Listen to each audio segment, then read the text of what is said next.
Hiya folks, welcome to the show. Well, it's Valentine's Day once again, the yearly embodiment of all your relatives asking if you're in a relationship yet.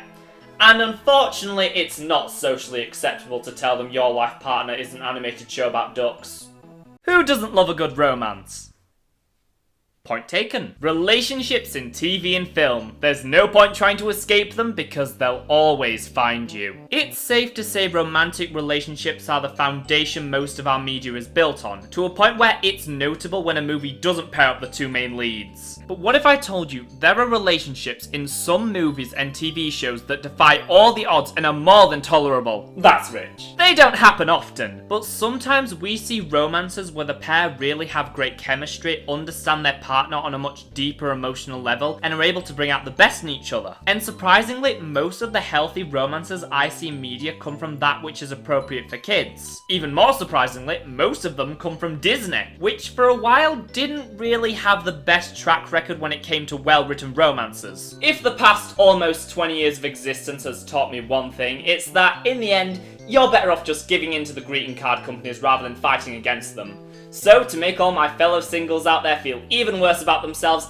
I'm going to look at some of my favourite underrated relationships found in Disney animated products. Now, as always, we have to set a few ground rules. For instance, I am only including 100% canon couples. Now, this unfortunately does exclude pretty much every non-heteronormative pairing, because it's 2021 and we're still waiting for a Disney movie to give us an LGBTQA+ character that is both in the foreground and not harmful representation. Dear Disney.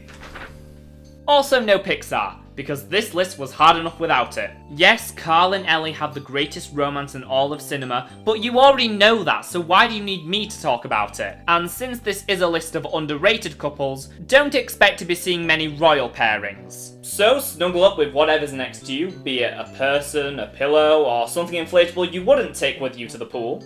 I won't judge. And enjoy as I look at drawings that have better romances than any of us will ever have. Well, I better be going. I'll, call you later. Okay. Bye. Oh. Bye.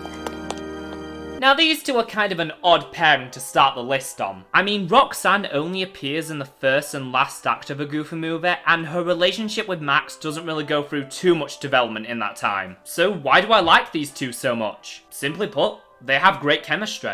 These two are just so awkward and adorable together, as both of them want to make the first move but are each way too shy. I think it's really smart how Roxanne isn't the popular girl Max has to impress. She already likes him, even all the parts of him that he's embarrassed about. I already liked you, Max. From the very first time I heard you laugh. Yuck. Now how can anyone not find that precious? While by the end the two have only just started their relationship and are both very young, you really do get the impression that the two of them will be a very healthy and honest couple. It really all comes from the animation and facial expressions. Just the quick glances and subtle little gestures communicate so well how crazy these two are about each other. And it's a good thing there were never any sequels or continuations that implied the two broke up off screen or anything. Because that'd be stupid. At least we got one of the best House and Mouse episodes, and confirmation the two did in fact go to prom together from Ducktales 2017. So there are some continuities where they're still together. Deal.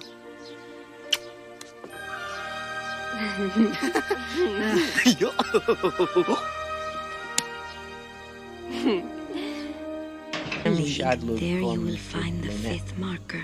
Yeah, that's it. How was my accent? Boorish, provincial, and you speak it through your nose. Yeah, gotta work on that. Here, let me show you something. Milo Thatch and Kirakakash Nedak are an odd couple to put it lightly. One's a 32-year-old linguist from Washington DC, the other's an 8,500-year-old princess from a lost continent below the ocean. So it is remarkable how well they go together and that there are far more similarities between them than differences. Both are good-natured people who want to help those around them by searching for the truth, and through their interactions help the other gain a deeper understanding of the world. From Kiara healing Milo's wounds, to Milo helping her uncover the past of her people, which all leads to their hug at the end. Yeah, the two romantic leads don't even kiss at the end of this movie, which further adds to the whole Atlantis not being like other Disney movies thing it has going on. The reason they aren't any higher on the list is that their relationship doesn't get a ton of screen time like some other couples we'll be looking at. Kiara and Milo don't meet until 40 minutes into the movie, and by the time Act 3 rolls around, Kiara has bonded with the heart of Atlantis, meaning throughout the entire film they have around 20 minutes of screen time together. But the two spend most of that time talking about themselves, introducing the other to their culture, and just growing to further understand each other. It's basically the most realistic first date ever written for a Disney movie, aside from the small detail of it ending with them both being held at gunpoint. Milo and Kiara, one of the sweetest, if a little bizarre, Disney couples.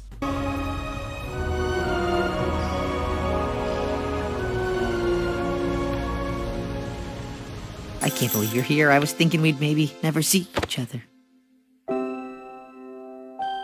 Star, your horns are poking me. Take them off. I am just making so many enemies today. Star Butterfly and Marco Diaz, from one of the most beloved yet most despised Disney shows ever to air, Star vs. the Forces of Evil. Star is a reckless princess from another dimension known as Mune, who gets sent to Earth because her parents would rather have her destroy our world than their own. She goes to stay with the Diaz family and quickly becomes best friends with their son Marco, despite their at times polar opposite personalities. Over the course of 3 wonderful seasons and a 4th that was just pretty good, we saw the two slowly grow closer as they learned more about each other's worlds, which quickly caused crushes to form. Then after some love triangle stuff which most people make out to be a way bigger part of the show than it actually was, the two finally end up together in the penultimate episodes of the series. Now let's remove all the teen angst from the equation and just look at the relationship between these two. Star and Marco belong together because they bring out the best in each other. Throughout the series we see how their bond influences them to grow, with Marco becoming more outspoken and taking more risks, while Star starts to think through her choices and slowly transforms into a responsible and mature ruler. While even I'll admit the show could have handled it better, you cannot deny how much Star and Marco truly love each other, as they constantly face down the worst foes imaginable and always come out of it stronger. Hey. Hi. Hey, I'm sorry. he'll get over it.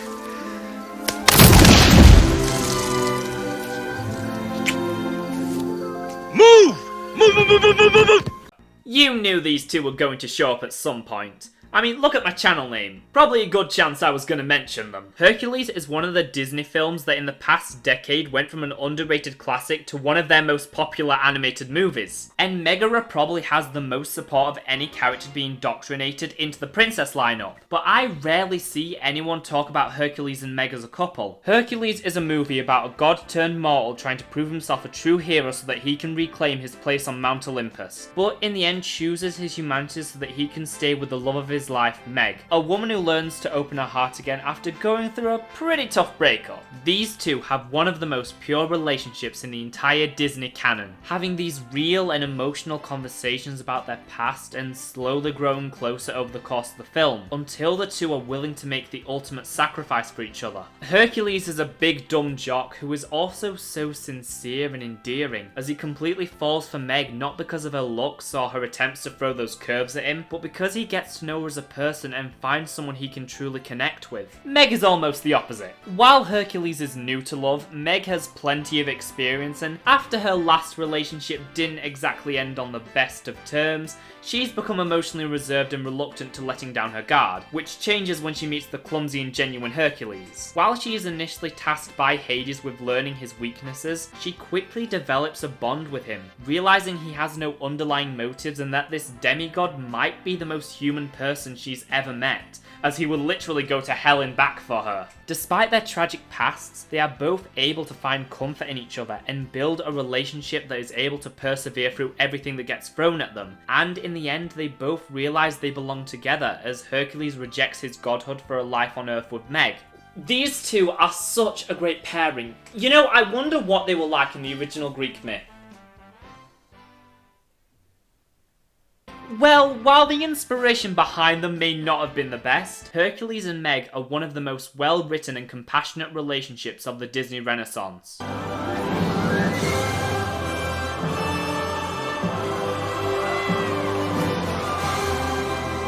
Before I talk about my favourite underrated Disney couple, first I'd like to go over some quick honourable mentions. Couples that I thought were either too popular to make the list, or that I wanted to include, but found it too difficult to write about them. Not that she ever listens to me anyway. Nobody listens to me either. They don't understand me. Well, that's weird. I understand you perfectly.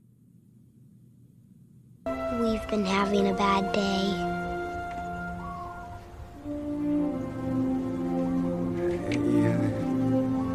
Hey, I might not be a doctor, but I know that there's no better cure for a sour face than a couple of boards and some choice waves.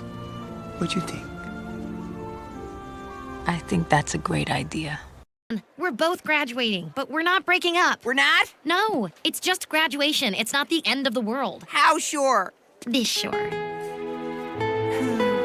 Stop anyone who tries to approach. Oh. Yes, now listen to me.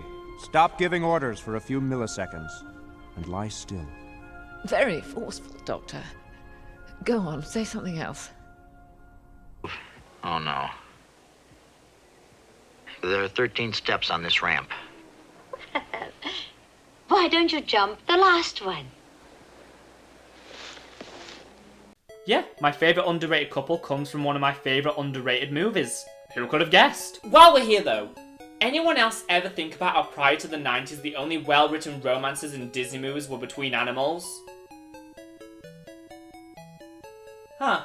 Oh, right, I should probably talk about these two. Miss Bianca is the brave and intelligent Hungarian representative of the Rescue Aid Society who could easily have any mouse she wants. Yet when she volunteers to help a kidnapped orphan, she chooses none other than the superstitious and compassionate janitor Bernard to be her partner. An odd choice, but she was right in thinking the two would make a great team. Since they are both just little mice who have to travel across the country and save a 6-year-old girl, the two have to rely on each other to navigate the dangerous world around them, and as a result, get along despite their differences, with Bianca's upbeat attitude playing against Bernard's persistent worry. And in the end, the two are able to perfectly complement each other. The thing I really like about their relationship is how underplayed it is, as it should be because their focus is entirely on saving Penny. There's no deep conversations about their feelings, no initial sparks of romance, because there are much more important matters to deal with. Since the movie barely puts any focus on it, it lets the relationship build organically in the background, because what better way to fall in love than by constantly facing certain death together. And then we actually got to see more development when the two got engaged at the end of the follow-up The Rescuers Down Under, which was released 13 years later. Yet you thought the wait for Frozen 2 was long? Try being the Rescuers fandom in the 80s. Bernard and Bianca build upon each other's strengths and balance out their weaknesses, all while using the love they share to help save abducted children. And while we were able to get 2 movies featuring these two,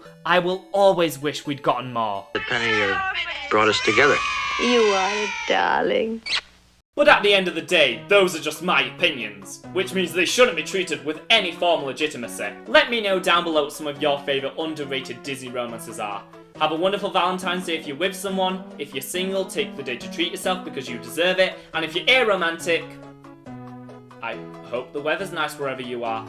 Thanks for watching, folks. See you real soon.